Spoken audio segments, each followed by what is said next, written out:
Bonjour à tous et bienvenue dans un nouvel épisode de la sagesse des Écritures. Je suis très heureux de vous retrouver une nouvelle fois cette semaine pour vous partager aujourd'hui un verset qui se trouve dans Habacuc 2, verset 9 et qui dit « Malheur à celui qui amasse pour sa maison des gains iniques, afin de placer son nid dans un lieu élevé, pour se garantir de la main du malheur. » Alors j'aime bien ce verset parce que là, Dieu il explique en fait les dangers qu'il peut y avoir à essayer d'amasser constamment de l'argent de la mauvaise manière. Dieu évidemment il n'est pas contre l'argent, il n'est pas contre le fait qu'on gagne bien sa vie et en fait il encourage justement parce qu'en fait c'est en gagnant bien sa vie que peut aider les autres et aider ceux qui sont dans le besoin.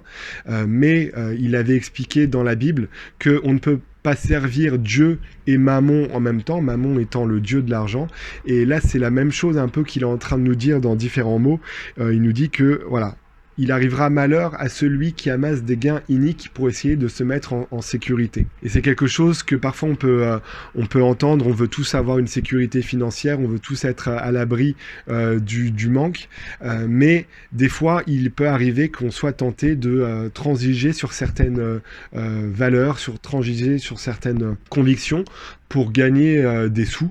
Et en fait, ce que Dieu nous dit, c'est que lorsqu'on transige sur nos valeurs pour gagner un peu plus de sous, et ben en fait, ça devient un gain inique et ce gain ne nous apportera aucune satisfaction et aucun bonheur sur le long terme. Voilà, en fait, ce que Dieu il nous rappelle encore une fois, c'est que la seule vraie sécurité qu'on peut avoir dans notre vie, c'est de nous rapprocher de lui, d'être proche de lui, et c'est lui qui nous donne notre pain quotidien, c'est lui qui nous donne la nourriture dont nous avons besoin, les vêtements dont nous avons besoin, et essayer d'amasser plus d'argent par des moyens qui ne sont pas forcément très justes, et ben cela conduit toujours au malheur, comme c'est expliqué dans ce verset-là. Alors pour vous donner un exemple sur ce que peut être un gain inique, quand j'ai travaillé pour payer mes études, je travaillais à Carrefour en tant que caissier, et on nous avait proposé de travailler le dimanche, parce qu'en fait, travaillant le dimanche, c'était payer triple.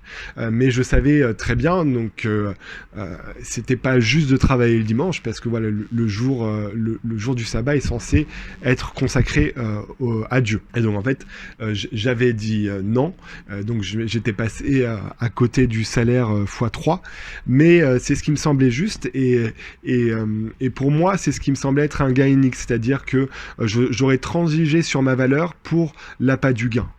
Et donc on a tous nos valeurs, et ce que je nous encourage, en fait, ce que Dieu nous encourage, c'est ne pas transiger sur ces valeurs pour avoir un peu plus d'argent. Satan, il nous tentera toujours pour voir à quel prix on est prêt à céder notre âme.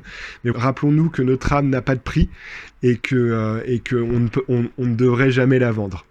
Voilà, donc j'espère que cette petite pensée vous a plu. N'hésitez pas à la partager avec ceux qui en auraient besoin. Et sur ce, je vous souhaite une très bonne semaine et je vous dis à la semaine prochaine pour plus de sagesse grâce à Jésus-Christ.